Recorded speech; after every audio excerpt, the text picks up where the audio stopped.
Well, today I'm going to make a video about how I save money every day because I wanted to share with you 5 ways that I save money regularly, and that is how I've been able to pay off debt and how I have been able to save money to make sure that I always have a little bit of money around to get me through tough times. I know that 2020 has been particularly hard, and I have been so incredibly grateful that the money lessons that I've learned over the years have helped me during this time. So let's get started. The first thing that I do to save money is to have cash envelopes and budget my money. I used to budget just with pen and paper, so I'd write down all of my expenses and then all of my income, and then be able to prioritize where that money goes. Over the years I've transitioned from that pen and paper to a spreadsheet, but it is effectively the same thing, and you need to do what works for you. But one of the things that has worked really well for me, has worked for over 10 years and will continue to work for me, is having a budget and knowing exactly where my money goes. And before I get paid, I know exactly where all of my money is being shifted to, so that I know where my money is, I can spend my money wisely, and I don't have to worry about where money's going to come from in terms of being able to pay bills if I'm bringing in a paycheck. I use cash envelopes. I like cash envelopes because when I budget my household money, it means that I have the money there for my everyday expenses. I use cash because it's finite, and once I've withdrawn it, that's it. This is all the money that I have for the fortnight. So I get paid fortnightly, and this is the money that I have for the fortnight. So I literally use these little Ziploc or these little Glad bags that are the snack type. I have written on there what this cash envelope is for, how much goes into it, and then I just take the money when I withdraw it and put it straight into the cash envelope. When I go to the store, if I'm buying cat food, this is Spike and Lily's little cash envelope. I will take it out of this cash envelope. Yes, I do check out at the grocery store or the supermarket multiple times if I have categoried items. So if I have food, I check out all of my food items, then I check out all of my household items, then I check out all of the Spike and Lily, who are my pet cats, all of their items. It literally takes me a few minutes longer. If you don't want to do that, then don't do that. It just find that it helps me and making sure that I'm taking money from the right cash envelopes. Yeah, so that's my first tip. My second tip is to meal prep and to have easy meal prep. Especially, I work full time. I really don't have the time, particularly these days, to cook. Take a lot of time cooking in the evening. It literally needs to be a few minutes, otherwise it just doesn't get done. So what I've learned to do is to choose really easy meals to make that don't take any more than 10 or 15 minutes, and that I can get prepared, cooked, eaten and cleaned up within about an hour. Sometimes I do some batch cooking on the weekend to have some freezer items, like the lasagna recipe that I showed that's on my channel from a few weeks ago, or I just choose things that are super easy. Like last night I had meetings late into the night with some people overseas for work, and I just had a frozen pizza base in the freezer. I got that out. I had some ham ready in the fridge, some leftover roast chicken that we'd made one night for dinner, and some mozzarella cheese, some capsicum, some onions, some mushrooms. Threw that all together. It took me about 5 minutes, and then threw it in the oven so that it cooked, and then we were able to eat that. It was delicious. Didn't have to go ahead and there was no reason for me to go ahead and order food in, because the food that I'm prepping, the meal plans that I make, the food is so quick and simple that by the time the delivery person gets here, I've already gotten the food ready, cooked and ready to eat. So that's one of my tips. Don't overburden yourself with the recipes that you make, or choose things that are very, very easy to make. That's one of my biggest tips, because if they're easy, if the prep is easy, if the cooking is easy, if the cleanup is easy, then it's far more likely that you'll just cook at home than ordering in or going out to eat. So that's my second tip.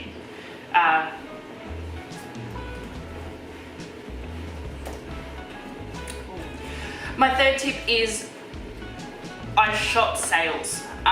So when I go to the supermarket, I tend not to have a shopping list and buy items based on what I'm going to cook for the week. What I do is I look for the sales, sales on things that we're going to eat, and I stock up on those, and then I meal plan around what I've got at home.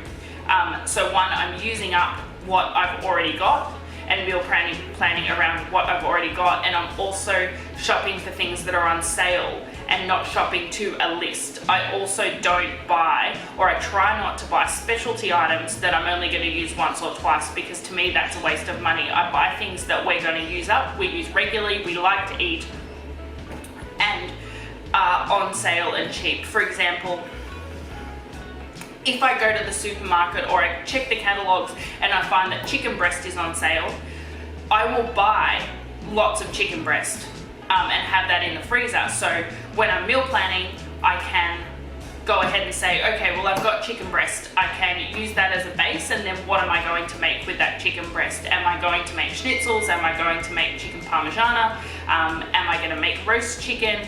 And that's what I'll do. So I already have a stock in the freezer that I can just pull from, and when I go to the supermarket to do my weekly shop, I'm just buying things that I want to stock up on, as opposed to buying food that I'm going to eat for the week, because I find that is far more expensive than shopping the sales, buying things in bulk that you are going to eat, and then meal planning around those things. So I definitely do this with things like chicken breast, minced meat that's on sale.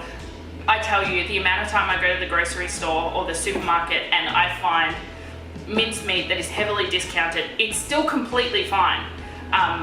It's just coming close to its sell-by date, that I pick up and then I just freeze it and put it in the freezer, and that's what we draw from. I don't pay full price for meat.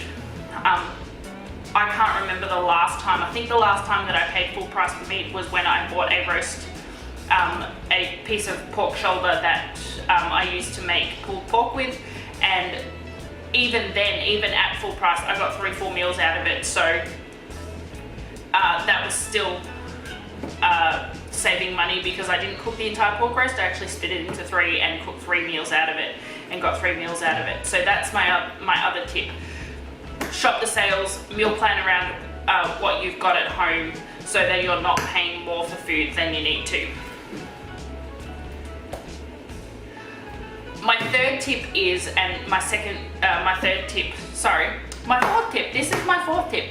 My fourth tip kind of comes out of my third tip, is just because something is on sale doesn't mean you have to buy it or you need to buy it.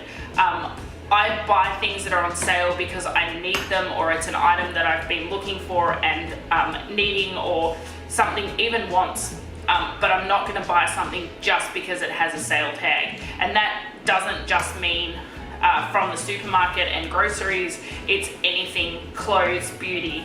I'm not going to buy something just because there's a sales tag if I don't need it or really want it. So that's another tip.